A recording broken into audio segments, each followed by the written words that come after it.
Before the roar of arenas, before the flashing cameras and the weight of millions watching, there was simply a boy who was too tall for his age.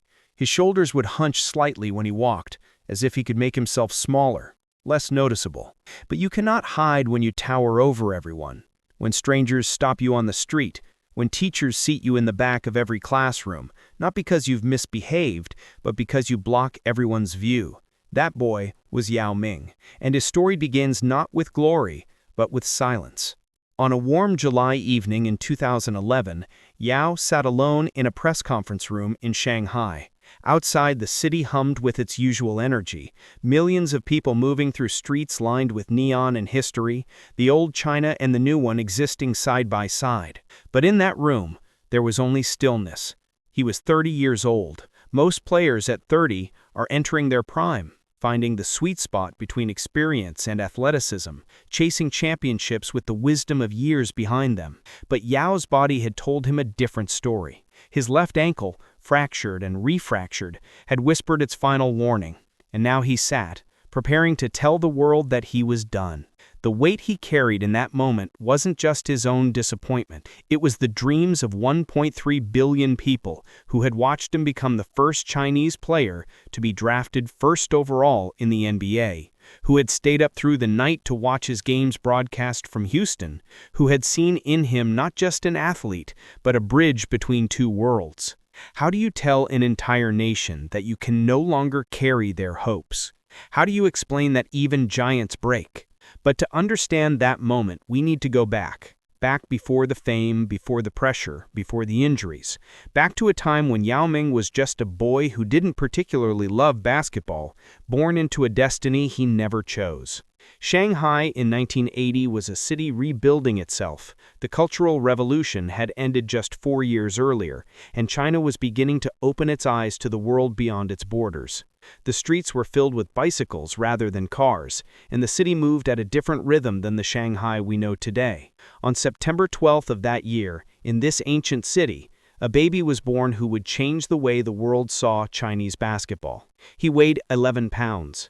For context, the average Chinese newborn weighed about 6. The nurses gathered around, amazed at the size of this infant, his hands already large enough to grip a basketball if one had been placed in them. They didn't know it then, but they were witnessing something unprecedented. His parents named him Ming, which means bright or brilliant.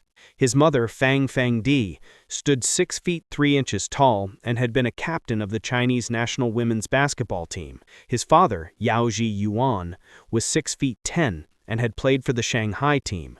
They had been brought together not by romance at first, but by suggestion from sports officials who saw in their union the potential for athletic greatness.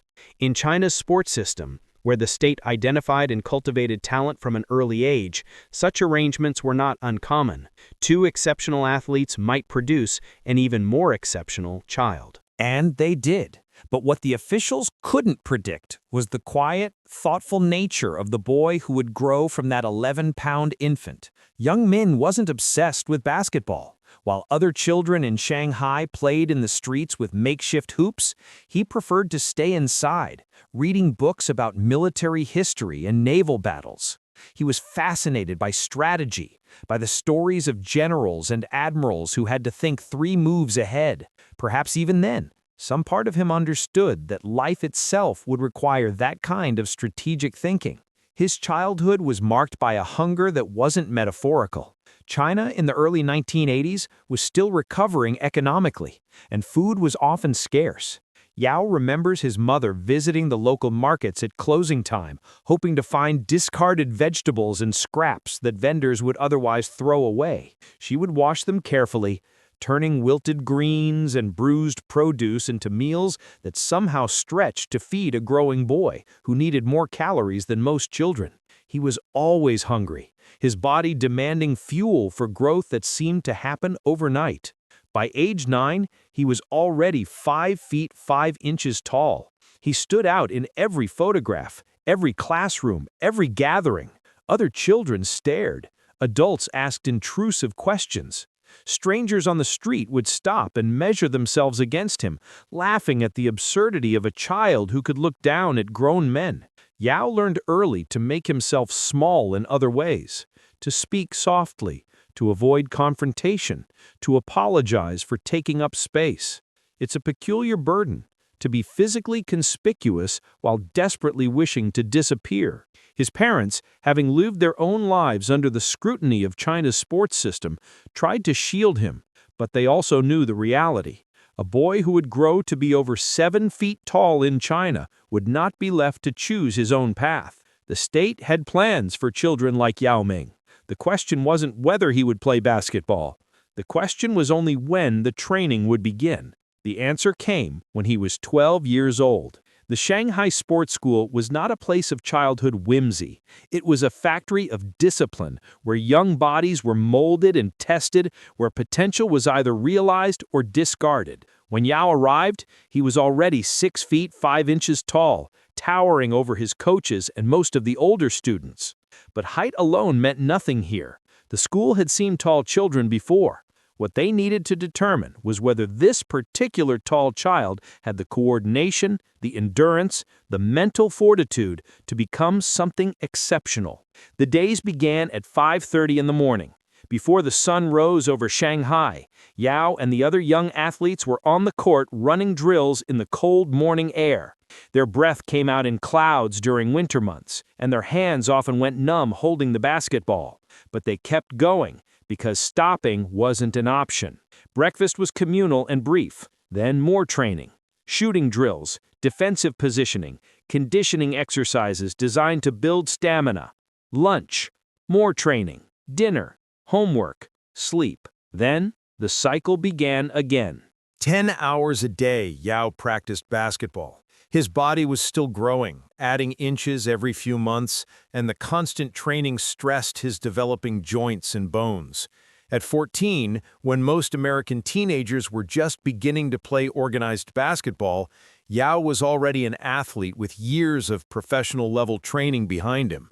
But he was also still a boy who missed his parents, who lay awake at night in the dormitory listening to the quiet breathing of other lonely children, who wondered what life might have been like if he'd been born shorter, more ordinary, less noticed. He wasn't naturally coordinated at first. Height doesn't automatically grant grace, and for a young teenager adding inches at an alarming rate, his own body was often a mystery. He tripped over his own feet. His hands, enormous even then, sometimes seemed disconnected from his intentions. The ball would bounce off his palms when he meant to catch it. He would turn too slowly, his body taking a beat longer to respond than his mind expected. The coaches shouted corrections. Other students, many of whom had been training since they were even younger, moved with an ease that seemed impossible to Yao. But he had something that couldn't be taught. He was intelligent. While others relied on instinct and repetition, Yao studied the game like those military histories he'd loved as a child. He watched how defenders positioned themselves, looking for patterns. He analyzed how different players used their bodies, understanding leverage and momentum. Basketball, he realized, was a game of chess played at high speed, and if his body wasn't naturally graceful, his mind could compensate by always being one step ahead. At 17, his left ankle gave out for the first time. It was during a practice, nothing dramatic. He pivoted wrong, felt something shift and scream inside his joint, and collapsed. The pain was immediate and intense, but worse than the physical sensation was the fear. His coaches gathered around him, their faces tight with concern, and Yao understood in that moment how much depended on his body staying intact. He wasn't just a student at the sports school anymore. He was an investment. He was the hope of a program, a city, perhaps even a nation. The doctors examined him, wrapped his ankle, prescribed rest. But rest was a luxury that elite athletes in China's system couldn't really afford. There were quotas to meet, performances to deliver, careers that could be made or broken by a single injury. So Yao did what countless athletes before him had done. He played through pain. He learned to tape his ankle so tightly that the joint couldn't move in ways that might cause further damage. He adjusted his movement, compensating with his other leg, distributing weight differently, and he ignored the whisper in the back of his mind that said this was only the beginning. By 18, Yao Ming was the best teenage basketball player in China. But he was also a young man who had sacrificed a normal childhood, who carried the weight of expectations he'd never asked for, who knew that his body was both his greatest gift and his most fragile vulnerability. The question wasn't whether he had a choice about his future. The question was whether he could survive the future that had already been chosen for him. The Shanghai Sharks were struggling when Yao joined their junior team. Chinese basketball, while passionate and well-organized, existed far from the global spotlight. The Chinese Basketball Association was competitive domestically, but internationally it was largely unknown. Players were talented, but they lacked the exposure, the resources, and the development systems of their Western counterparts. The Sharks needed something to distinguish them, to bring attention and pride back to Shanghai's basketball heritage. They found it in a teenager who had to duck through doorways. Yao moved through the ranks of the Sharks organization with a quiet determination that impressed even the veterans. He didn't boast or showboat, he simply did the work, showing up early to practice, staying late to work on his shooting, accepting coaching with the kind of humility that made older players want to mentor him rather than resent him. By the time he made the senior team, he'd already earned their respect not through his height, but through his character. But playing for Shanghai meant more than just playing basketball. It meant representing a city of millions, a city that wore its pride like armor. Shanghai had always seen itself as special, China's gateway to the world, a place where East met West, where ancient traditions lived alongside modern ambition. The Sharks weren't just a basketball team, they were a symbol of Shanghai's competitive spirit, its refusal to be second to Beijing or any other Chinese city. And Yao, more than any player before him, embodied that duality. He was thoroughly Chinese, respectful, team-oriented, conscious of his role in a larger system. But there was also something in him that looked beyond China's borders, a curiosity about the world and his place in it. He studied English in his spare time, watching American movies with subtitles, trying to understand not just the words, but the culture behind them. He was preparing himself, though for what, he wasn't entirely sure yet. The 1999-2000 season was Yao's breakthrough. In the CBA Finals, playing against Beiyang Rockets, the Army team that had dominated Chinese basketball for decades, Yao was unstoppable. Game after game, he controlled the paint, his long arms disrupting shots, his soft touch around the basket making scoring look effortless. He averaged nearly 39 points and over 20 rebounds per game in that final series. Sports reporters, previously lukewarm about this quiet giant, suddenly couldn't write enough about him. Headlines proclaimed him the future of Chinese basketball. But with the praise came pressure that grew heavier with each victory. Yao wasn't just playing for Shanghai anymore, he was playing for China's national team, preparing for the 2000 Olympics in Sydney. At the opening ceremony, he walked into that stadium carrying the Chinese flag. A young man barely 20 years old, representing 1.3 billion people. The weight of that flag was nothing compared to the weight of expectation that came with it. China didn't medal in basketball at those Olympics. They weren't expected to. But every time Yao stepped onto the court, every time he matched up against American or European players, people back home were watching and calculating. Could a Chinese player compete at the highest level? Could someone from their country stand toe-to-toe with the giants from America? In Yao, they saw possibility. They saw pride. He felt it constantly, that pressure, like a physical presence pressing down on his shoulders. In interviews, he was always careful, always diplomatic. He spoke about teamwork and honor and representing his country with dignity. But inside, he sometimes wondered what it would be like to play just for himself, to win or lose without feeling like he was letting down an entire nation. Other players on other teams could have bad games and be forgotten by the next morning. When Yao had a bad game, it was analyzed endlessly, discussed by millions, interpreted as a referendum on Chinese basketball, Chinese athletes, maybe even China itself. He scored his 10,000th career point in the CBA in 2001. He was 20 years old. Most players would celebrate such a milestone with joy, with the satisfaction of achievement. Yao celebrated it with relief that he had met another expectation, cleared another hurdle, proved once again that he deserved the faith people had placed in him. And then the whispers began. Whispers about the NBA. Whispers about a Chinese player, perhaps, maybe, someday, being drafted into the American League. The idea seemed almost fantastical. Chinese players had gone to America before, but none had made a significant impact. The cultural differences, the language barriers, the style of play, it all seemed insurmountable. But scouts were watching Yao Ming. They were watching the way he moved despite his size, the intelligence in his play, the potential that seemed to radiate from him like heat. In 2002, everything changed. But before we get to that moment, before we talk about what happened when Yao Ming stepped into the NBA spotlight, it's worth sitting for a moment with the young man he was in Shanghai. 21 years old, already carrying more weight than most people carry in a lifetime, already feeling his ankles ache in the morning, already wondering what came next. He loved Shanghai, its food, its rhythms, its familiar chaos. He loved playing for the Sharks, for fans who knew his name and his game intimately. There was comfort in that familiarity, safety in being understood. But there was also a hunger in him, carefully hidden beneath layers of politeness and propriety, a hunger to test himself against the best in the world, a hunger to see if he could make it somewhere where being Chinese wasn't enough, where he would have to prove himself purely on skill. The NBA represented a dream, yes, but also a terror, because if he went and failed, he wouldn't fail alone. He would fail publicly, spectacularly, with 1.3 billion people watching. The decision, as with so many decisions in Yao's life, wasn't entirely his to make. The 2002 NBA Draft took place in Madison Square Garden in New York City. The venue itself was legendary, a temple of basketball, where the ghosts of great players seemed to linger in the rafters. On June 26th, NBA Commissioner David Stern stepped to the podium to announce the Houston Rockets' first overall pick. The tension in that moment was electric.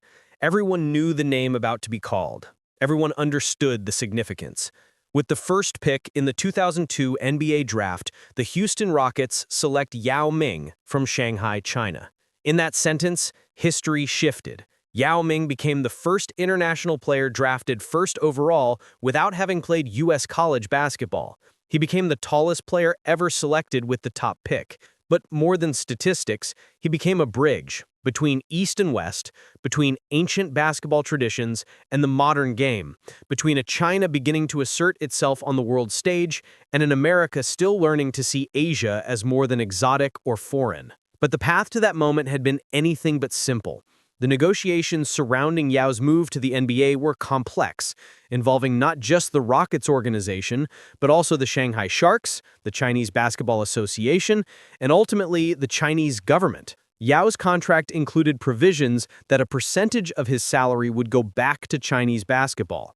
His summers would still be spent playing for China's national team. He would be allowed to leave, but he would always belong, in part, to the system that had made him. Yao signed his first NBA contract in October 2002. By then, he was 22 years old and had been playing organized basketball for a decade, but nothing had prepared him for America. Houston, Texas was unlike anywhere Yao had ever been. The sprawl of the city, the diversity of its people, the casual friendliness that Americans showed to strangers, all of it was disorienting. In Shanghai, Yao could blend into the crowds despite his height, because in China, everyone knew who he was and politely gave him space. In Houston, he was perpetually on display, a curiosity, a 7'6" man trying to navigate a society whose language he barely spoke. The language barrier was more than just words. It was context, humor, cultural references that flew past him at speed. His teammates would make jokes, and Yao would smile, not quite sure what was funny, hoping his expression was appropriate. Restaurant menus were incomprehensible. Simple tasks like ordering food or asking for directions became exhausting exercises in miscommunication. He had been given a translator, but no translator could help him understand the feeling of profound loneliness that came from being unable to express himself clearly in a foreign language. There was a commercial that aired during his first season. In it, Yao was learning English, practicing phrases phonetically. He asked, "Can I write check?"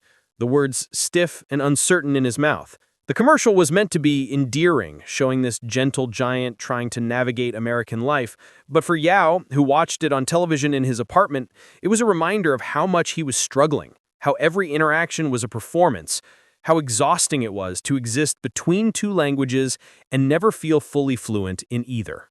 On the court, the challenges were different, but no less daunting. The NBA played a faster, more physical style of basketball than the CBA. Players were stronger, more aggressive. They didn't give Yao space out of respect for his nationality or his draft position. They tested him immediately, pushing him in the paint, talking trash, trying to see if this Chinese import would fold under pressure. Charles Barkley, the NBA legend and television analyst, famously bet that Yao would score fewer than 19 points in his first game against Shaquille O'Neal. If Yao failed, Barkley would kiss a donkey. The bet was made as entertainment, but it carried an undercurrent of skepticism. Could this player from China really compete against the most dominant big man in NBA history? The game took place on November 17, 2002. The Staples Center in Los Angeles was packed, the energy palpable. When Yao checked into the game and lined up across from Shaq, the entire basketball world seemed to hold its breath. Shaq, at 7'1" and 325 pounds of muscle and power, had spent a career dominating everyone in his path. He looked at Yao with what might have been curiosity, might have been challenge. Then the ball went up, and Yao blocked Shaq's first shot. The arena erupted. Not just because of the block itself, though it was impressive, Yao's long arms reaching up and swatting the ball away cleanly, but because of what it represented. This wasn't a fluke. This was a legitimate player, a legitimate challenge. Shaq, to his credit, smiled. The respect was instant and mutual. Yao didn't win the bet for Barkley. He scored only 9 points that night. But he earned something more valuable than points. He earned respect. Shaq, after the game, spoke about Yao with admiration. The other NBA centers watching the game on television or in person understood that something had shifted.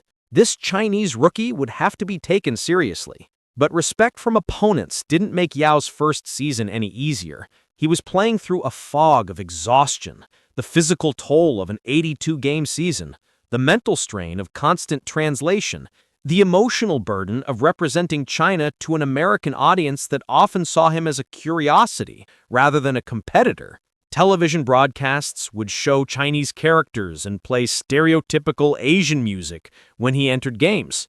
Announcers would make jokes about Chinese food or fortune cookies. It was casual racism dressed up as humor, and Yao, with his limited English and his diplomatic nature, mostly let it slide. But it hurt.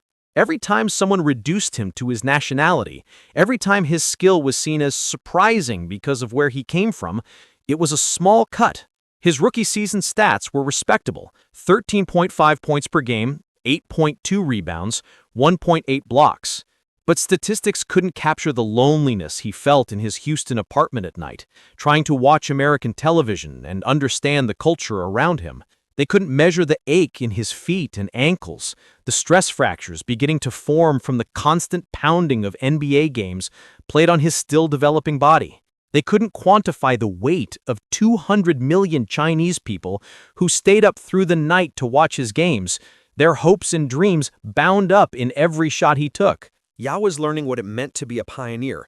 The first person through any door has to push it open themselves, and the weight of that door is always heavier than those who follow will ever understand. He was opening a door for Chinese basketball, for Asian athletes, for international players who didn't fit the traditional mold. But the cost of opening that door was being measured in every moment of his first season in Houston. His teammates helped where they could. Steve Francis, Cuttino Mobley, and the other Rockets players tried to include him, to make him feel part of the team rather than an oddity. They took him to dinner, tried to teach him English slang, laughed with him rather than at him. Slowly, Yao began to understand that not all Americans saw him as a stereotype. Some saw him as a teammate, some saw him as a friend. But at night, alone in his apartment, Yao would sometimes call his parents in Shanghai. The conversation would be brief, his mother asking if he was eating enough, his father asking about his training. Neither of them asked if he was happy, because that question seemed beside the point. Happiness wasn't why Yao was in Houston. Duty was why he was in Houston. Obligation. the weight of a nation's expectations and the need to prove that Chinese basketball belonged on the world stage. As his first season drew to a close, Yao had proven he could survive in the NBA, but survival wasn't the same as thriving, and the cost of that survival was starting to show in the way he walked, carefully, deliberately, always conscious of his ankles and the pain that was becoming his constant companion. The next 7 years would bring all-star appearances, playoff battles, moments of triumph and glory, but they would also bring injuries that wouldn't heal, pain that wouldn't fade, and the slow, terrible realization that his body couldn't sustain what was being asked of it. Before we reach that end, though, let's sit with Yao in those middle years, the seasons when he was at his peak, when he had finally learned to navigate between two worlds, when he showed everyone exactly how good he could be. By his second season, Yao Ming had transformed. The awkward rookie was gone, replaced by a player who moved with confidence and purpose. He had spent the summer of 2003 playing for China's national team, but he'd also spent hours working on his conditioning, his footwork, his shooting touch. When he returned to Houston for the 2003-2004 season, he was stronger, faster, and more comfortable in his own skin. The city of Houston had embraced him. The Rockets organization built much of their marketing around him, understanding that Yao wasn't just a player, but a phenomenon. Games against teams with other star centers became must-see events. Yao versus Shaq, Yao versus Tim Duncan, Yao versus any of the league's elite big men. These weren't just basketball games, they were cultural moments, tests of skill and will that drew international attention. In December 2003, Yao was selected for his first NBA All-Star game. The voting wasn't even close. He received more votes than any other player, a testament to both his skill and his massive following in China, where millions of fans cast votes online. Some critics complained that he didn't deserve the honor, that he was being selected based on popularity rather than merit. But those critics hadn't watched Yao's improvement. His scoring average had jumped to nearly 18 points per game. His rebounding, his defense, his presence in the paint, everything had elevated. At the All-Star game in Los Angeles, Yao played alongside and against the NBA's greatest players. He wasn't intimidated, he wasn't out of place. He belonged there, and everyone in the Staples Center that night knew it. The quiet giant from Shanghai had become a star. But what television cameras didn't show was the morning routine that made those performances possible. Yao would wake early, before sunrise, and begin 2 hours of treatment on his feet and ankles, ice baths, stretching, careful massage of the stress points where bone met bone. His body, even in his early 20s, was breaking down faster than it should have been. The combination of his height, his weight, and the constant pounding of professional basketball was creating small cracks and fissures that no amount of treatment could fully heal. He never complained publicly. In interviews, he was always diplomatic, always positive. "I feel fine," he would say. Just the normal soreness that comes with playing. But his trainers knew better. They saw how he limped in the morning before his body warmed up. They saw the grimace he tried to hide when he landed wrong. They knew that every game was pushing him closer to a breaking point. The 2004-05 season brought more success and more pain. Yao improved his scoring to over 18 points per game, while shooting an impressive percentage from the field. He was named to his second consecutive All-Star game. The Rockets, built around his presence in the middle, made the playoffs for the first time since 1999. Everything was coming together, except his body. In December 2005, during a game against the Utah Jazz, Yao felt something shift in his left foot. Not a dramatic snap or a sudden collapse, but just a subtle change, like a door being opened to a room he didn't want to enter. He finished the game, because that's what elite athletes do. They play through pain. They ignore warning signs. They push until their bodies force them to stop. The X-rays revealed a broken bone in his left foot. The doctors prescribed rest, 6 weeks minimum. But the Rockets were in the middle of a playoff push. Yao had obligations to the team, to the fans, to the millions watching from China. 6 weeks felt like an eternity. He came back after 4 weeks. He shouldn't have. His foot wasn't fully healed, and the compensations he made to protect it put stress on other parts of his body. But the Rockets needed him. China needed him to be strong. And Yao, who had spent his entire life meeting the expectations others placed on him, couldn't bring himself to rest while those expectations remained unmet. The pattern was being established. Injury, abbreviated recovery, return too soon, re-injury. It's a pattern familiar to anyone who has watched elite athletes destroy their bodies in pursuit of greatness. But for Yao, the pattern was more insidious because his body, at 7'6" and nearly 300 pounds, put stress on his joints and bones that few other humans ever experienced. Every step was a minor miracle of engineering. Every jump risked structural failure. The 2006-07 season might have been Yao's best. He averaged over 25 points per game, shot over 50% from the field, and was unstoppable in the paint. Watching him play that season was watching basketball poetry. A man that size shouldn't have been able to move with such grace, shoot with such touch, see the court with such intelligence. He made it look effortless, which was perhaps the greatest trick of all, because nothing about it was effortless. In interviews, reporters would ask him about his future. Would he play until he was 40? Did he see himself winning championships in Houston? Yao would smile and give diplomatic answers, talking about taking things one season at a time. But privately, he was starting to have darker thoughts. He would wake in the middle of the night, his ankle throbbing, and wonder how many more seasons his body could endure. He would watch older players hobbling around the locker room, their bodies wrecked by decades of professional basketball, and see his future written in their limping gaits. The summer of 2007 brought another commitment he couldn't refuse. The 2008 Olympics would be held in Beijing, and Yao, as China's greatest basketball player, was expected to carry the flag again at the opening ceremony. He was expected to lead the national team. He was expected to deliver glory to China on their home soil, with the entire world watching. He went to Beijing injured. His feet were already showing signs of the stress that would eventually end his career. But the Olympics were more than just a basketball tournament. They were China's moment to announce itself as a global superpower, a modern nation that could host the world's greatest sporting event with precision and grandeur. Yao was the face of Chinese sports.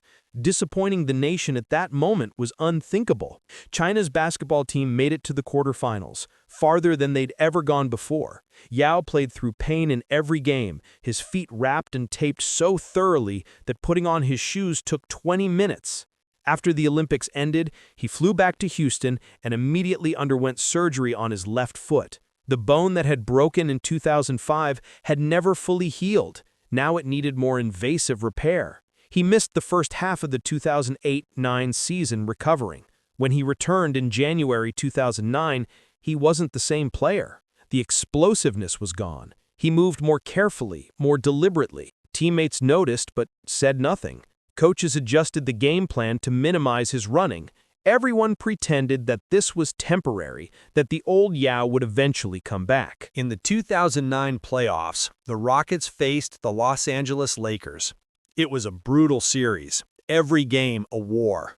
In Game 3, Yao felt his foot break again. The pain was immediate and blinding, so severe that he couldn't put weight on it. He was helped off the court, and as he limped toward the locker room with an arm around a trainer's shoulder, everyone in the arena understood that they were watching something end. The injury was devastating. Another broken bone in his left foot, more severe than before. The surgery that followed was complex and uncertain. The recovery timeline was vague. "We'll see how it heals," the doctor said, which is doctor speak for, "We hope for the best, but can't promise anything." Yao missed the entire 2009-10 season, an entire year of sitting on the bench, watching his teammates play, undergoing endless rehab, wondering if he would ever be the same. He was 29 years old, an age when most players are still in their prime.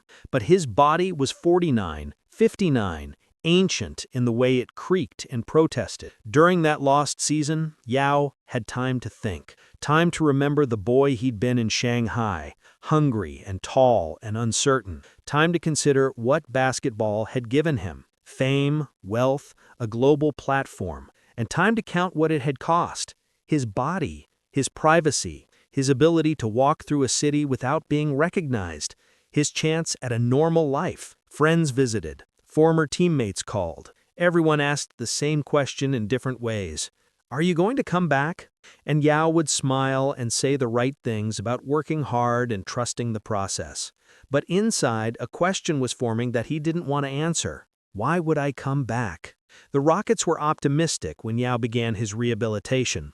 Modern sports medicine had worked miracles before. Players had returned from devastating injuries to reclaim their careers. Why should Yao be different? But Yao was different. His height, which had been his greatest advantage, was now his greatest liability. The forces involved when a 7'6", 300-pound man jumped and landed were exponentially greater than for a shorter player. His ankle bones, his foot bones, his knees, they all bore weight that evolution hadn't designed the human skeleton to handle. In a sense, Yao was too big for his own skeleton. He returned for the 2010-11 season. The Rockets organization was careful with him, limiting his minutes, monitoring his movement. For a while, it seemed like the caution was working. Yao played in 5 games, averaging 10.2 points. He wasn't vintage Yao Ming, but he was playing, and that felt like a victory. Then, on December 18, 2010, against the Washington Wizards, Yao planted his foot to make a routine play. He felt the stress fracture in his left ankle, a sensation he'd learned to recognize. The sudden heat, the weakness, the knowledge that something fundamental had broken. He left the game immediately. The next day, the MRI confirmed what he already knew. His ankle, that treacherous left ankle, had fractured again. This time, no one pretended it would be quick. This time, everyone understood the severity. 3 major injuries to the same foot and ankle in 5 years.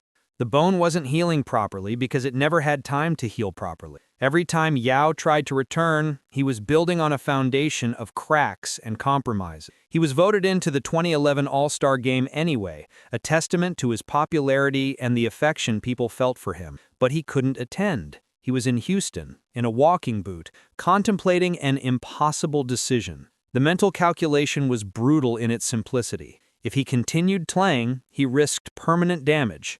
The doctors were clear about this.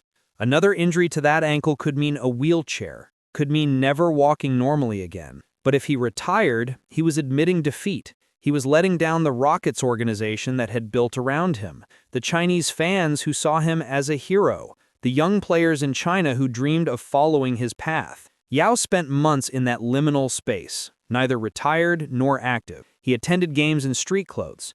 He did interviews where he carefully avoided the word retirement. He underwent more consultations with doctors, more opinions, more scans.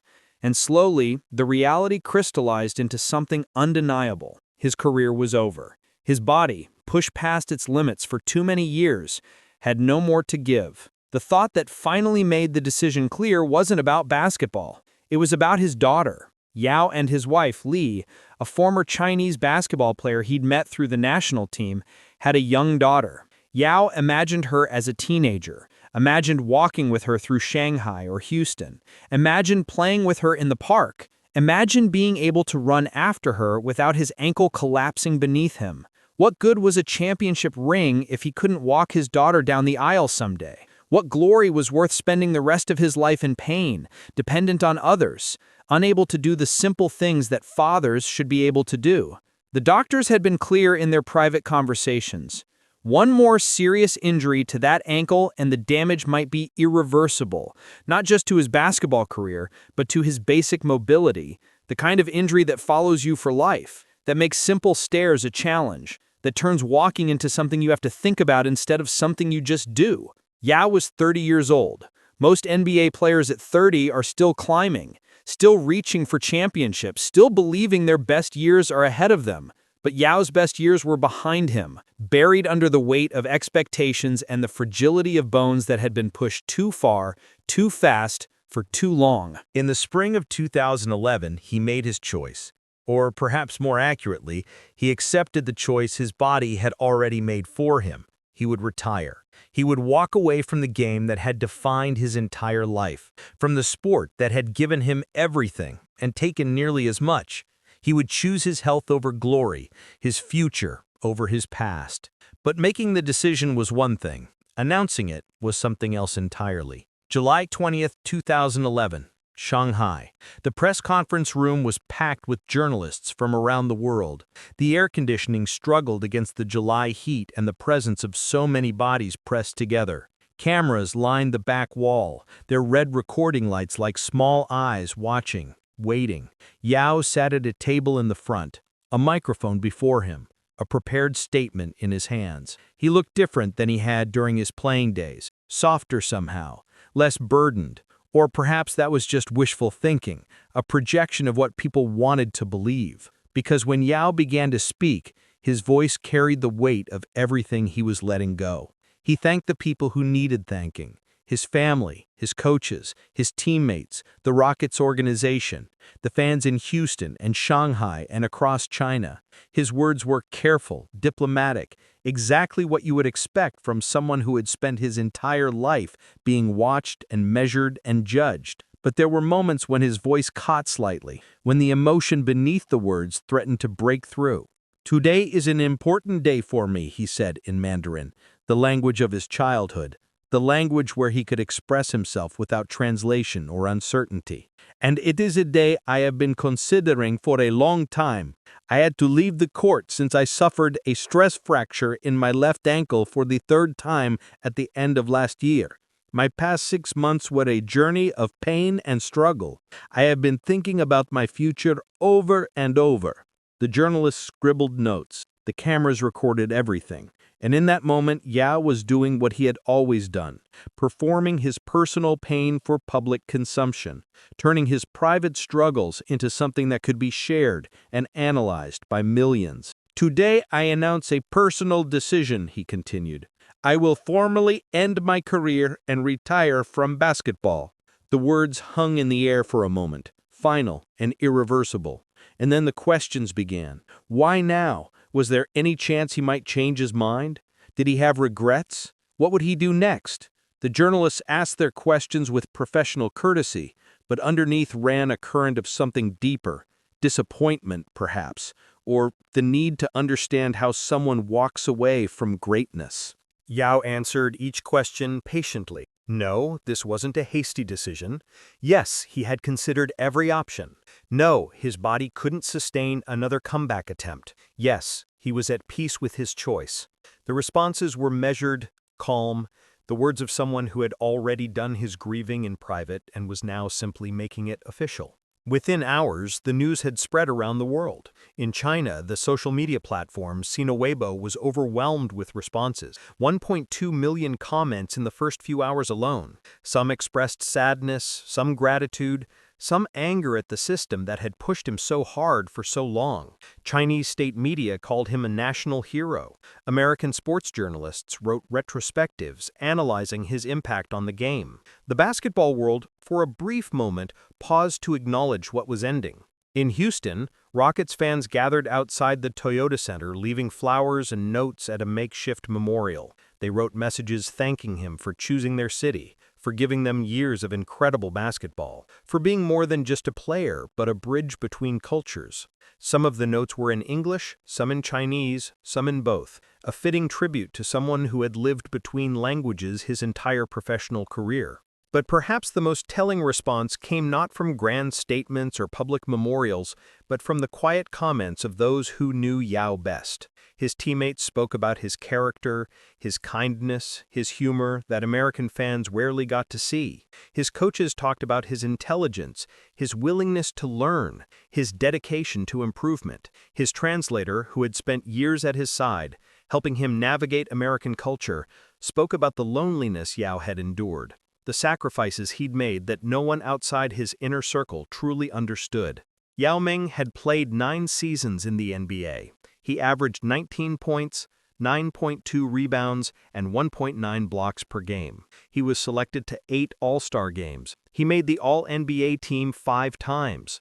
The statistics were impressive, but incomplete. They couldn't measure his impact on how the world saw Asian athletes, on how China engaged with American basketball, on how a new generation of international players felt welcome in a league that had once seemed impossibly distant. In the days and weeks after his retirement announcement, Yao gave several longer interviews where he spoke more candidly about his career. He talked about the pressure he'd felt representing China, how every game felt like it carried the weight of national pride. He spoke about the injuries, acknowledging for the first time how much pain he'd played through, how many mornings he'd woken up wondering if his ankle would hold up for one more game. "I have no regrets," he said in one interview, though his eyes suggested a more complicated truth. "But if I could go back, maybe I would have listened to my body more. Maybe I would have rested when the doctors told me to rest.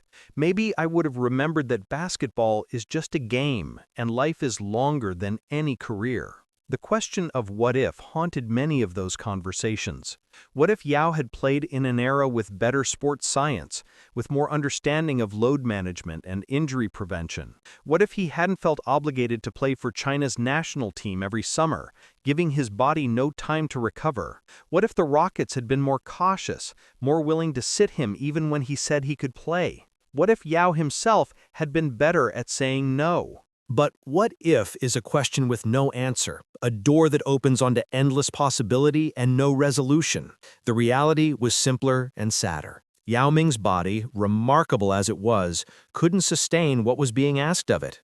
And now, at 30 years old, he was retired. Done. Finished with the sport that had defined him since childhood. In the months after his retirement, Yao had to learn how to be something other than a basketball player. For the first time since he was 12 years old, his days weren't structured around practice and games and training. He woke without a schedule. He ate without counting calories or thinking about energy for the next game. He walked through Shanghai without the constant awareness that every step was testing his ankle's integrity. It was disorienting and liberating in equal measure. He spent time with his daughter, watching her grow, being present in ways that professional athletes rarely can be. He took his wife to dinner at restaurants without worrying about curfews or recovery schedules. He read books that had nothing to do with basketball, watched movies all the way through without falling asleep from exhaustion. But there was also a void, a space where basketball had been that now echoed with absence. Athletes who retire young often struggle with this, the loss of identity, the question of who they are when they're not the thing they've always been. Yao felt it acutely. For 20 years, he had been a basketball player. Now, he was a former basketball player. The distinction seemed small, but felt enormous. Retirement for Yao Ming didn't mean disappearing. It meant transformation. In the years after he left the NBA, Yao channeled his energy and resources into causes that reflected the values he'd always held but rarely had time to pursue fully during his playing career. The Shanghai Sharks, the team where he'd begun his professional career, were struggling financially when Yao stepped in and purchased them in 2009, even before his final retirement. But after leaving the NBA, he became more involved in the team's operations, using his business acumen and his understanding of basketball to rebuild the franchise. He wasn't interested in owning the team as a vanity project or an investment. He wanted to ensure that young Chinese players had the support system and development opportunities he'd had, but with better protections for their health and well-being. He became a voice for player welfare in Chinese basketball, advocating for reduced schedules, better medical care, and more attention to long-term health rather than short-term performance. His own injuries had taught him lessons, and he was determined that the next generation wouldn't have to learn those lessons the same painful way. In 2008, when a devastating earthquake struck Sichuan province, killing nearly 70,000 people and leaving millions homeless, Yao had been one of the first major Chinese figures to respond. Even while still playing in the NBA, he had donated money and resources to relief efforts. After retirement, he became more deeply involved in rebuilding efforts, particularly focusing on schools. He funded the construction of several schools in affected areas, understanding that education was the foundation upon which communities rebuilt themselves. But perhaps his most passionate work came in the realm of wildlife conservation. Yao had always loved animals, and as he traveled the world during his playing career, he became increasingly aware of the threats facing elephants, rhinos, and other species targeted by poachers and the illegal wildlife trade. He became a spokesperson for Wild Aid, lending his celebrity and his voice to campaigns against the ivory trade and the consumption of shark fin soup. His anti-shark fin campaign was particularly impactful in China, where shark fin soup had long been considered a delicacy and a status symbol at weddings and banquets. Yao appeared in public service announcements explaining the brutality of shark finning and the ecological devastation it caused. His message was simple but powerful. When the buying stops, the killing can too. Studies later showed that his campaign contributed to a significant decrease in shark fin consumption in China, proving that celebrity advocacy, when done thoughtfully and persistently, could create real change.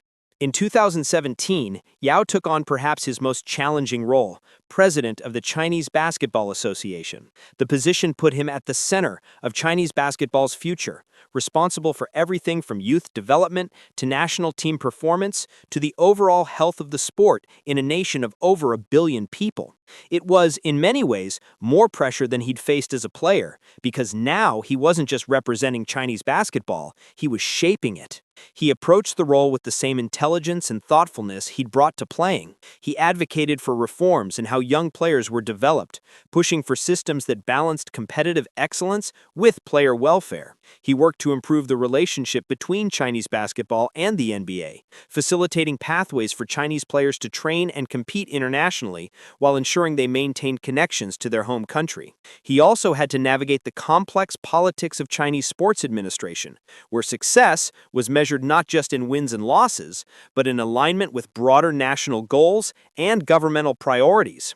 It was delicate, exhausting work, requiring the same diplomatic skills he'd honed during years of interviews and public appearances as a player. But through it all, Yao maintained the humility and grace that had defined his playing career. He didn't seek attention or praise. He simply did the work, day after day, trying to make Chinese basketball better, more sustainable, more humane. His personal life, too, found a rhythm that had been impossible during his playing years.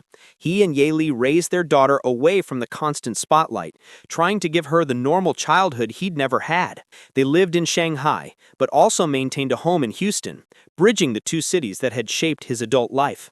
Yao would walk through Houston streets occasionally, visiting his old haunts, checking on the basketball courts and community centers he'd helped fund. People recognized him, of course. You can't hide when you're 7'6". But the recognition was warm, nostalgic, lacking the intense pressure he'd felt during his playing days. In 2016, 5 years after his retirement, Yao Ming was inducted into the Naismith Memorial Basketball Hall of Fame. The ceremony took place in Springfield, Massachusetts, the birthplace of basketball, and Yao was enshrined alongside Allen Iverson and Shaquille O'Neal, two players who had defined the era he'd played in, two men whose games couldn't have been more different from each other or from Yao's own style. Standing at the podium in Springfield, Yao spoke about his journey with more openness than he'd ever shown during his playing career. He talked about arriving in America barely able to speak English, about the loneliness and uncertainty of those early years. He thanked his translators, acknowledging that they had done far more than just convert his words from Chinese to English. They had helped him navigate an entire culture. He spoke about his injuries without bitterness, framing them as part of his story rather than a tragedy. "My body gave me everything it could," he said, "and when it couldn't give any more, it told me honestly, I have no complaints."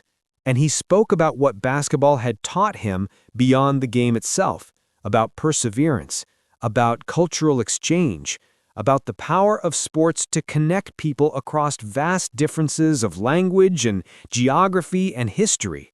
"Basketball," he said, "is a language everyone can speak, and I was lucky enough to spend my life helping Chinese basketball have a conversation with the world."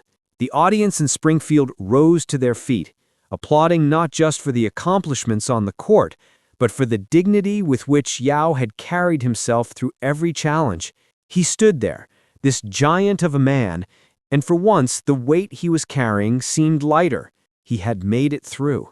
He had survived the pressure, the injuries, the impossible expectations, and now he stood in the Hall of Fame not as a cautionary tale of what could have been, but as a success story of someone who had given everything he could and walked away before he had nothing left. The Houston Rockets retired Yao's number 11 jersey in 2017, raising it to the rafters of the Toyota Center alongside the numbers of other Rockets legends. The ceremony was emotional, filled with video tributes and speeches from teammates and coaches, but the moment that captured the complexity of Yao's legacy came when he stood at center court, looking up at his jersey hanging above the basketball court where he'd played so many games, where he'd fought through so much pain, where he had become something more than just a player. "I will always be a Rocket," he said, his English now fluent but still carrying traces of his accent, still marking him as someone who had traveled far to get here. "Houston will always be my home." And it was true, in the way that truth for someone like Yao was always complicated. Houston was his home, but so was Shanghai. He belonged to both cities, to both countries, to both cultures.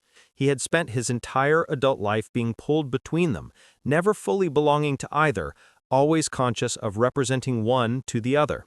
In Shanghai, Yao could walk the streets of his childhood, eat the foods that tasted like memory, speak in his native language without translation, but even there, he was apart, too famous, too watched, too much of a symbol to ever just be a man eating noodles at a street stall.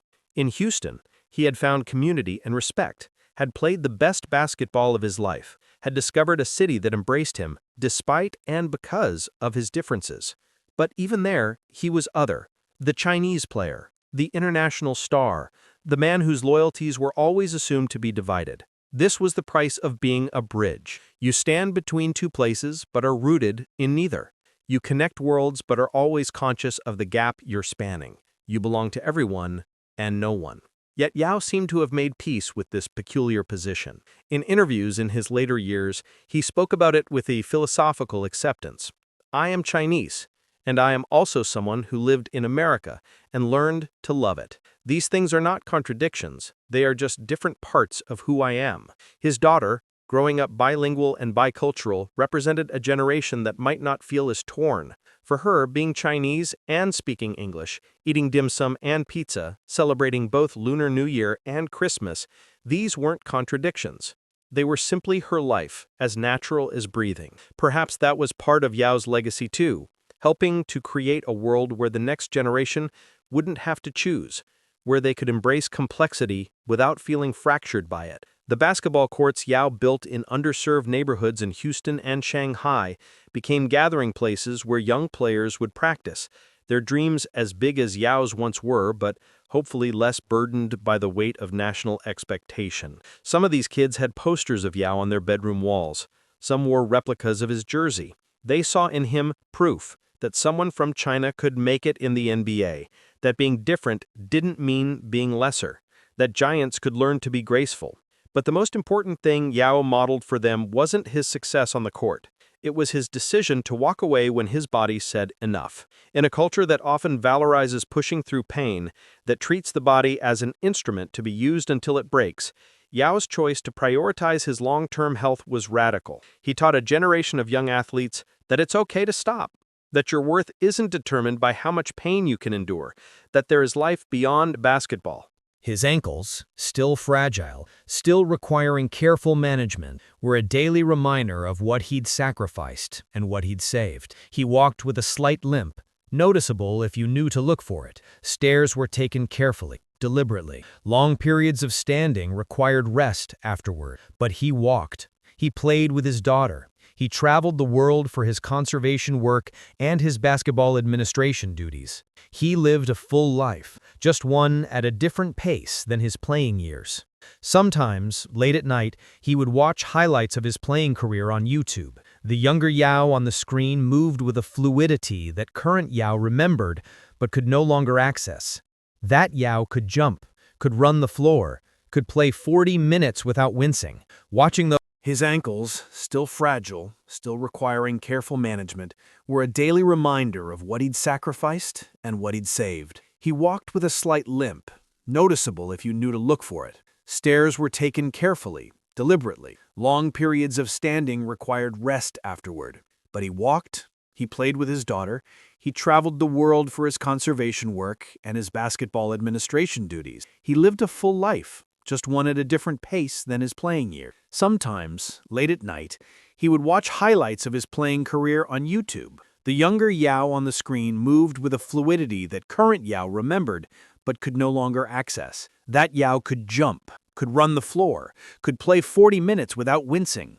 Watching those highlights was like looking at a different person, someone he used to be but could never be again. There was grief in those moments, a mourning for the body he'd had and the years of basketball he might have played if things had been different.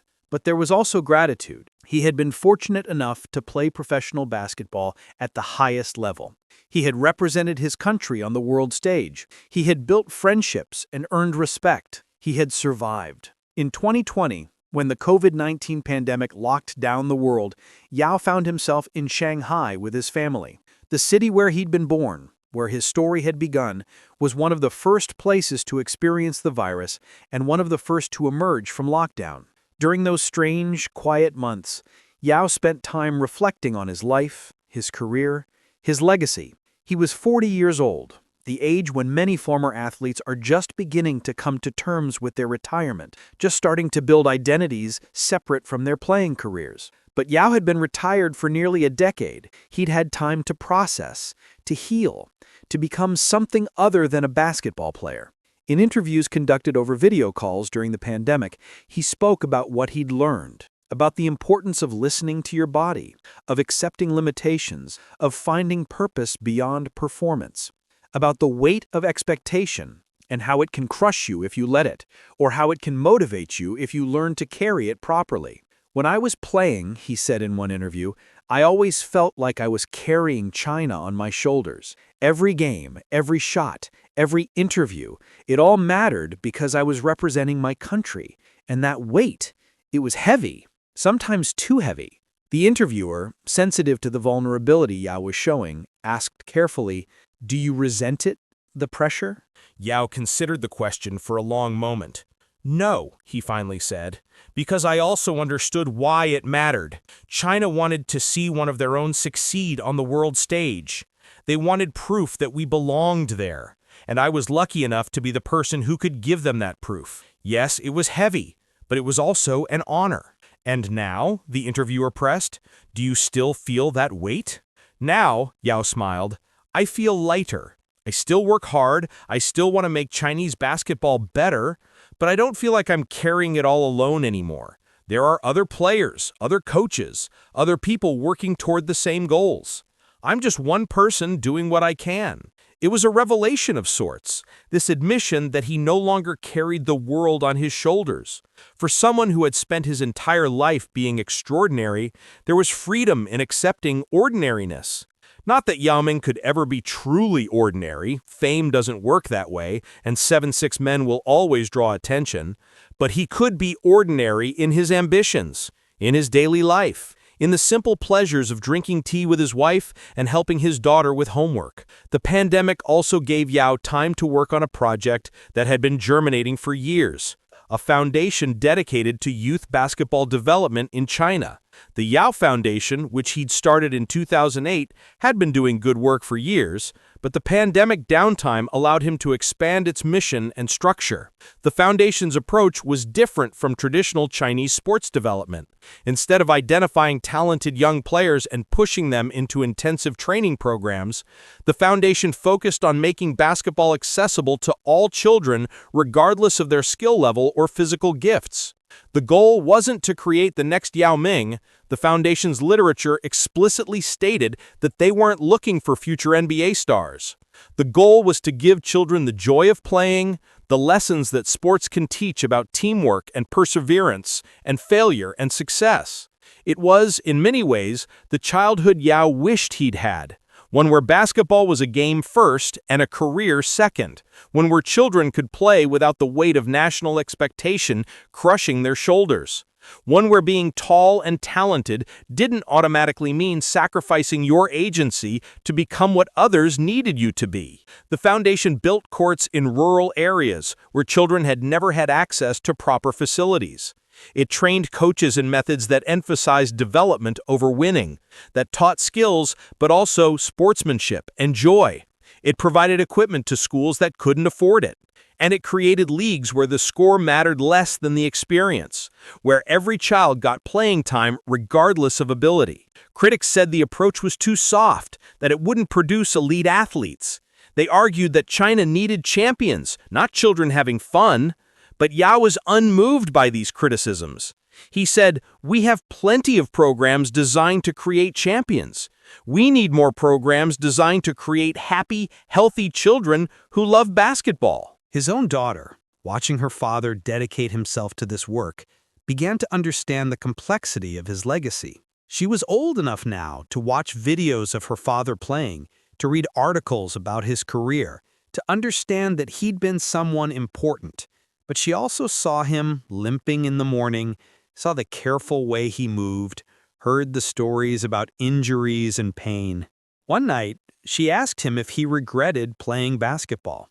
It's the kind of question children ask with heartbreaking directness, unaware of how complicated the answer might be. Yao thought for a long time before responding. "I don't regret playing," he finally said. "Basketball gave me so much, friends, experiences, opportunities to see the world, but I do regret not taking better care of myself. I regret playing hurt when I should have rested. I regret listening to people who said I had to play instead of listening to my body saying I couldn't." "Would you want me to play basketball?" his daughter asked. "Only if you love it," Yao said. "Only if it makes you happy. And if you do play, I want you to play smart. Listen to your body, rest when you need to rest. Remember that basketball is just a game, and you are more important than any game." It was the wisdom of someone who had learned his lessons the hard way, who had paid for his knowledge with his ankles and his knees and years of pain. But it was wisdom nonetheless, and he was determined to pass it on. On warm evenings in Shanghai, Yao sometimes walks through the city with his wife and daughter. He moves carefully, his limp more pronounced when he's tired, but he moves.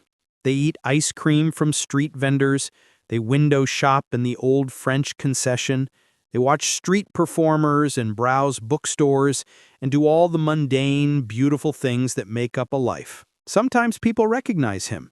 They stop him for photos or autographs, and he obliges with patience and grace.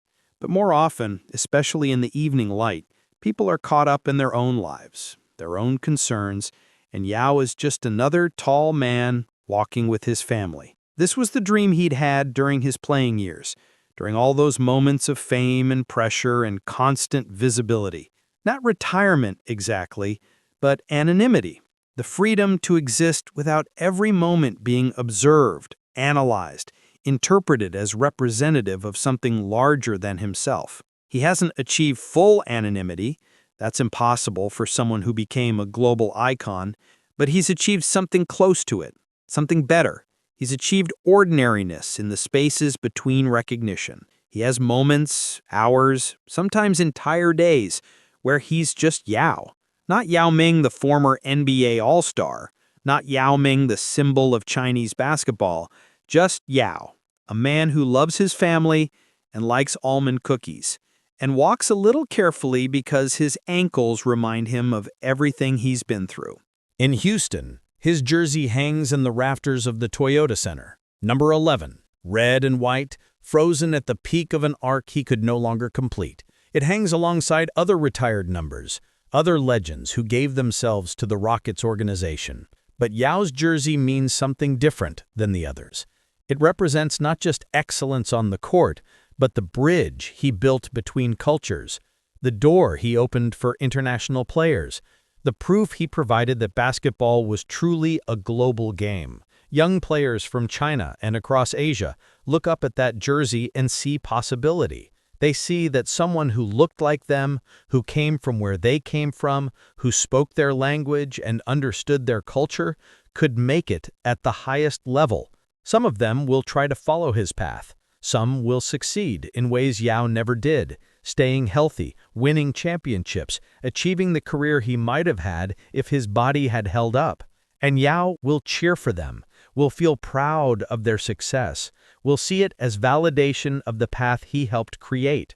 Others will fail, as most who chase professional sports dreams inevitably do, And Yao will want them to know that failure at basketball doesn't mean failure at life, that there are 1,000 ways to be successful, 1,000 paths to happiness, and basketball is just one of them. In Springfield, Massachusetts, in the Basketball Hall of Fame, there is a display dedicated to Yao Ming's career. It shows his jerseys, his achievements, his impact on the game. Visitors from around the world stand in front of it, reading about this giant from China who became an NBA All-Star, who opened doors and built bridges. The display is impressive, comprehensive, exactly what you'd expect for someone of Yao's stature. But what the display can't capture, what no museum exhibit could ever fully convey, is the weight he carried, the expectations of billions, the pressure of representing a nation, the pain of joints breaking down under the stress of being too tall, too watched, too needed, the loneliness of existing between languages and cultures, never fully belonging to either, the fear that came with every step, every pivot, every landing, wondering if this would be the one where his ankle finally gave out for good. And it can't capture the relief he felt when he finally put that weight down. The peace that came from accepting his limitations, the freedom of being able to say, I gave everything I could, and it was enough. There's a basketball court in Shanghai, in the neighborhood where Yao grew up. It's not fancy, just asphalt and a metal hoop, the kind of court you find in cities around the world. But on a plaque near the entrance, there's an inscription in Chinese and English. Yao Ming played here as a boy. May all who play here find joy in the game. Yao funded the renovation of that court, made sure it had good lighting and a smooth surface and everything young players needed. But he insisted on that inscription, insisted on emphasizing joy over achievement, play over performance. Sometimes, when he's in Shanghai and has time, he'll visit that court.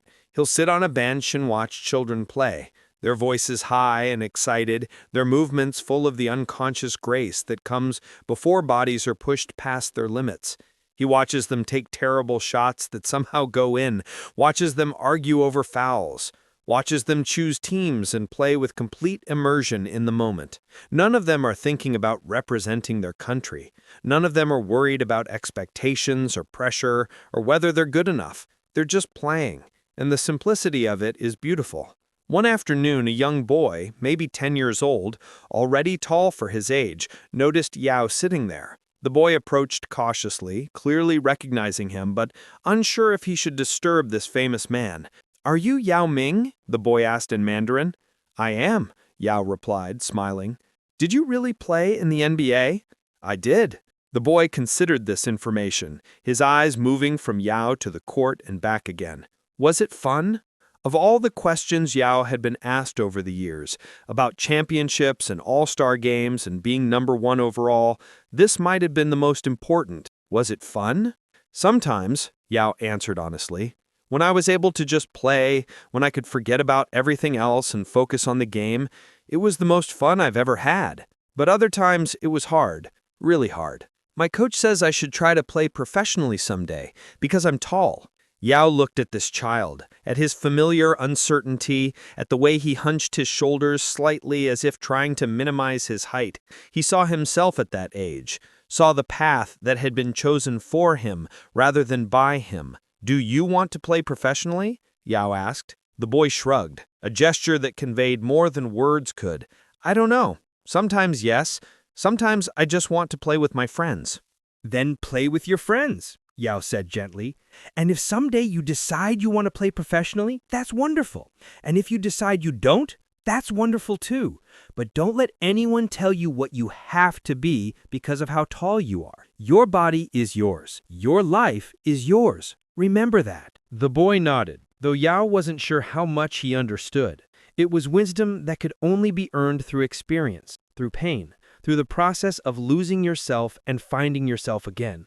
But maybe, just maybe, if enough people said it, if enough former players shared their stories honestly, the next generation could learn these lessons before they paid the price Yao had paid. The boy ran back to his friends, and they resumed their game. Yao watched for a while longer, then stood carefully, his ankles protesting after sitting still for too long, and walked home through the streets of Shanghai. The sun sets differently in different cities. In Houston, it drops behind the sprawl of highways and office buildings, painting the sky in shades of orange and purple that seem uniquely Texan. In Shanghai, it sets behind a skyline that changes so quickly that any description is outdated by the time it's written, the old and new of China stacked on top of each other in layers of history and ambition. Yao Ming has watched the sun set in both cities countless times. He has stood on balconies in Houston, exhausted after games, his ankles wrapped in ice, watching the light fade and wondering how many more seasons he could endure. He has stood on balconies in Shanghai, years after retirement, watching the same sun disappear behind different buildings, feeling the ache in his joints that comes with weather changes, and remembering the player he used to be. But there's a peace now that wasn't there during his playing years. A quiet acceptance that his body gave what it could and then stopped giving. A gratitude for what he achieved mixed with relief that he doesn't have to achieve anything more. A recognition that his story, like all stories, had to end somewhere, and walking away at 30 was better than being carried away at 40. He thinks about legacy sometimes, about how he'll be remembered. The Hall of Fame plaque will say he was an 8-time All-Star, that he averaged 19 points and 9 rebounds per game, and that he was the first Chinese player to have a significant impact in the NBA. Those facts are true and important, but the legacy he's most proud of isn't counted in statistics. It's counted in the young players from China and across Asia who look at him and see proof that they belong in basketball's global conversation. It's counted in the doors that open slightly wider because he walked through them first. It's counted in the children playing on courts he built, finding joy in a game he had to work hard to love. It's counted in the decision he made to walk away, to choose health over glory, to teach a generation of athletes that it's okay to stop when your body says stop, that you are more than your performance, that life is longer and more important than any career. On a quiet evening in Shanghai, Yao sits with his wife on their balcony. His daughter is inside doing homework, occasionally asking questions they answer from a distance. The city hums below them. Millions of people living their lives, pursuing their dreams, carrying their own weights. Yao's weight is lighter now. Not gone. He still works hard on behalf of Chinese basketball, still feels responsibility to the sport that gave him so much. But the weight is manageable now, distributed across broader shoulders than his own, shared with others who understand what it means to bridge worlds.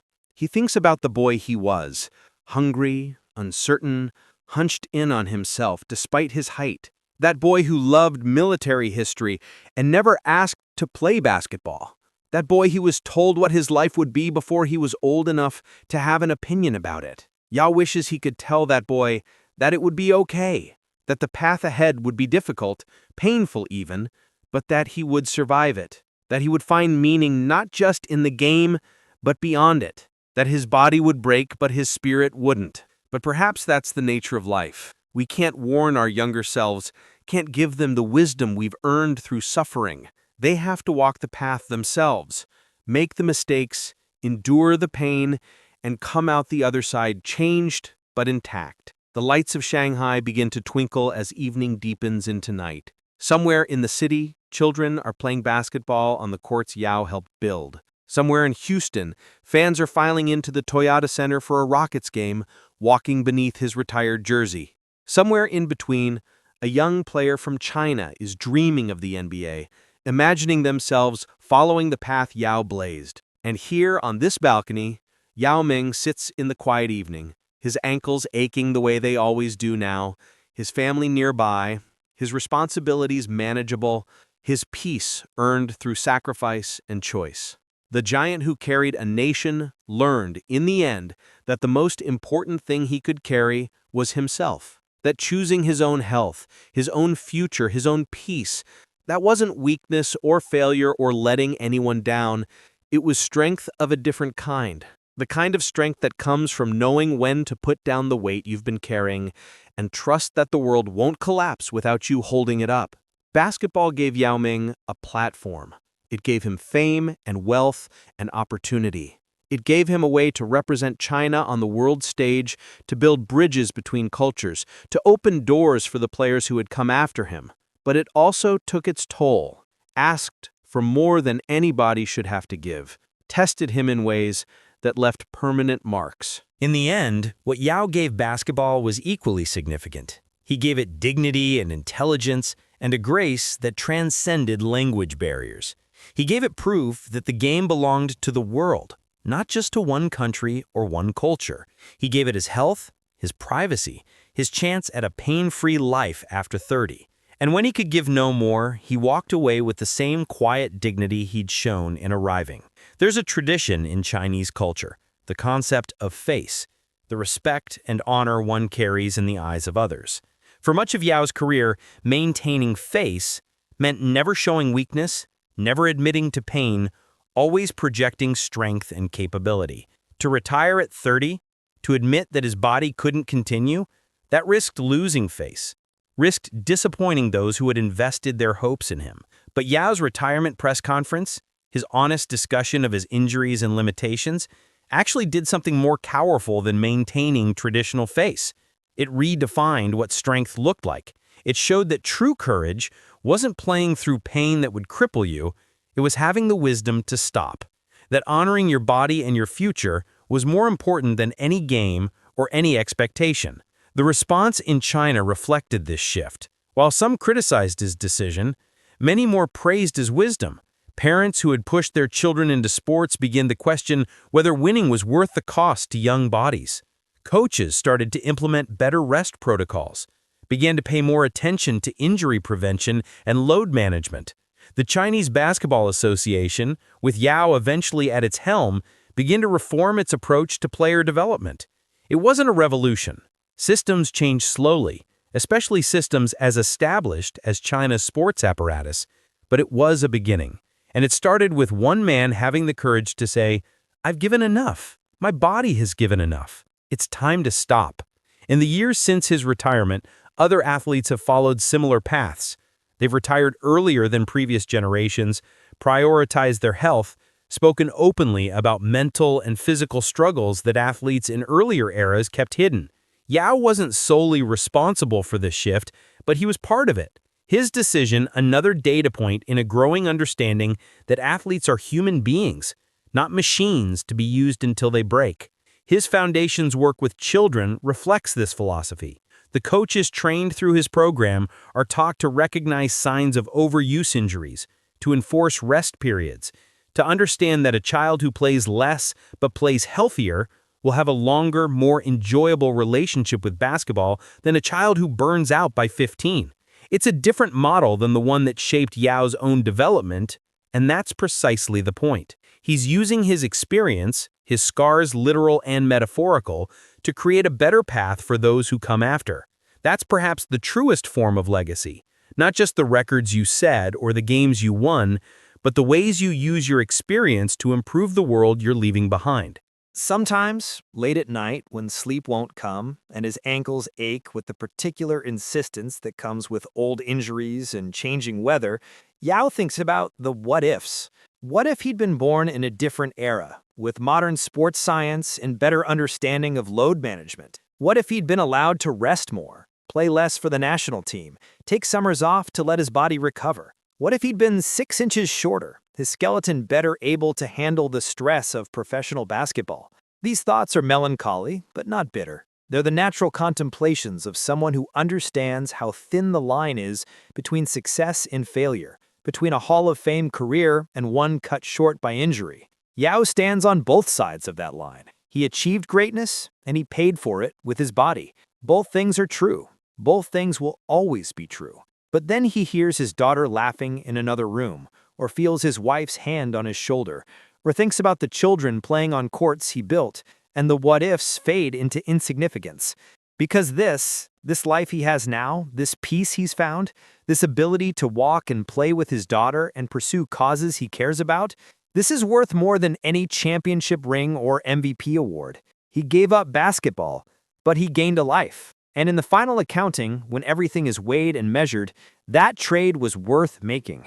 The basketball world moves on, as it always does. New stars emerge, new stories capture attention, new records replace old ones. The NBA has more international players now than ever before, many of them from China. Some play with Yao's number as a tribute, some cite him as an inspiration, some know his story and some don't. Because that's the nature of time and fame. Eventually, everyone becomes history, their stories reduced to statistics and highlight reels. But for those who remember, for those who watched Yao Ming navigate between worlds with grace and intelligence, for those who saw what he gave and what it cost him, for them, his story remains vivid and instructive. It's a story about excellence and sacrifice, about cultural bridging and personal cost, about the price of being a pioneer and the wisdom of knowing when to stop. It's a story that isn't really over because Yao continues to live it every day. He continues to work on behalf of basketball and conservation and education. He continues to raise his daughter and love his wife and walk the streets of Shanghai and Houston.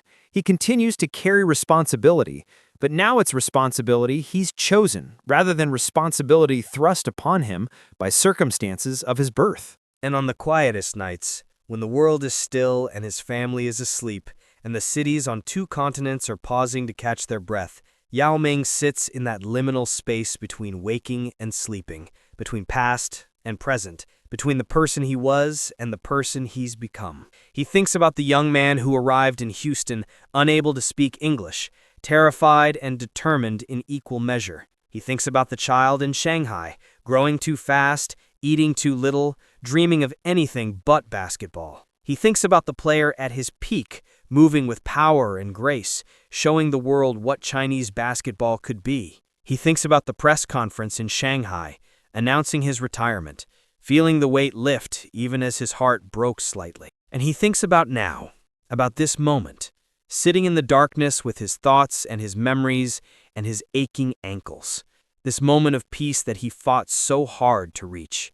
This moment of stillness after years of constant motion. This moment of being enough, just as he is, without needing to prove anything to anyone. The giant who carried a nation has learned to carry only himself now. And that, perhaps, is the hardest lesson of all, that you are enough without the weight, that your worth isn't measured by what you can bear, that sometimes the bravest thing you can do is simply to rest. Outside, the night deepens. The cities sleep and wake in their different time zones. Basketball continues, with or without Yao Ming on the court. Life continues, in all its painful, beautiful complexity. And somewhere, between Shanghai and Houston, between past and present, between the player he was and the man he's become, Yao Ming finds peace. Not the peace of having no struggles, but the peace of having chosen his own path forward. The peace of knowing he gave everything he could and knowing when to stop giving. The peace of a weight finally put down, a burden finally shared, a life finally lived on his own terms. The 7'6" giant closes his eyes, lets the ache in his ankles fade to background noise, and finds the rest he's earned. Tomorrow there will be meetings and responsibilities and the ongoing work of his foundation and the Basketball Association. Tomorrow there will be questions and decisions and the 1,000 small tasks that make up a life after basketball. But tonight, there is only stillness, only breath, only the quiet satisfaction of a man who climbed a mountain he never asked to climb, who stood at the summit under impossible pressure, and who had the wisdom to climb back down before the mountain claimed him entirely. Tonight, Yao Ming sleeps the sleep of someone who has earned his peace, who has paid his debts, who has given his gifts to the world and kept enough for himself to live a good life after the lights and crowds and expectations have faded. Tonight, the giant rests. And that rest, earned through sacrifice and choice and the hard wisdom of knowing when enough, is the final victory. Not a championship or a trophy or a record in some book, but something more valuable. The simple, profound achievement of surviving with your soul intact, of reaching the other side of greatness, still able to walk, to laugh, to love, to live. The story of Yao Ming isn't just about basketball. It's about the cost of carrying others' dreams. It's about the strength required to put those dreams down. It's about bridges built and bodies broken, and the wisdom earned through pain. It's about choosing yourself when everyone else needs you to be something more. And it's about rest, the kind of deep, earned rest that comes after the battle is over, after the choices have been made, after the weight has been shared or put down, or accepted as manageable rather than crushing. As the night settles over Shanghai, as the city breathes in its sleep, as millions of dreams unfold in millions of minds, one particular dream is finally peaceful. The dream of a boy who grew too tall too fast, who was told what he would be before he could decide for himself, who carried the hopes of billions and the fragility of bones that couldn't quite support the weight. That boy grew into a man. That man became a giant, and that giant, finally, learned to rest. The journey was long. The cost was high. But the destination, this moment of peace, this ability to close his eyes and feel satisfied with the path chosen, was worth every painful step. Yao Ming sleeps. And in his sleep, perhaps he dreams of basketball played purely for joy, without pressure or expectation or pain. Dreams of running without his ankles protesting, of jumping without fear, of playing the game the way children play, completely, joyfully, freely. Or perhaps he doesn't dream of basketball at all. Perhaps he dreams of simple things, his daughter's laughter, his wife's smile, ice cream on a warm Shanghai evening, the satisfaction of work well done in service of causes he believes in. Either way, he sleeps peacefully. The giant has found his rest. The nation he carried has found other shoulders to distribute the weight. And the man, finally, has found himself. Good night, Yao Ming. You've earned your peace. Sleep well, giant. Your work is done. Your legacy secure. Your rest well-deserved. The story ends not with glory, but with stillness. Not with triumph, but with peace. Not with the roar of crowds, but with the quiet breathing of a man who survived what broke him, who walked away before there was nothing left to save, who found life after basketball and happiness after pain. This is how the story of the giant who carried a nation concludes, not with an ending, but with a gentle rest, a closing of eyes, a release of breath, a well-earned sleep, after a long, difficult, ultimately triumphant journey. Rest now. The story is told. The weight is lifted. The peace is earned. Rest.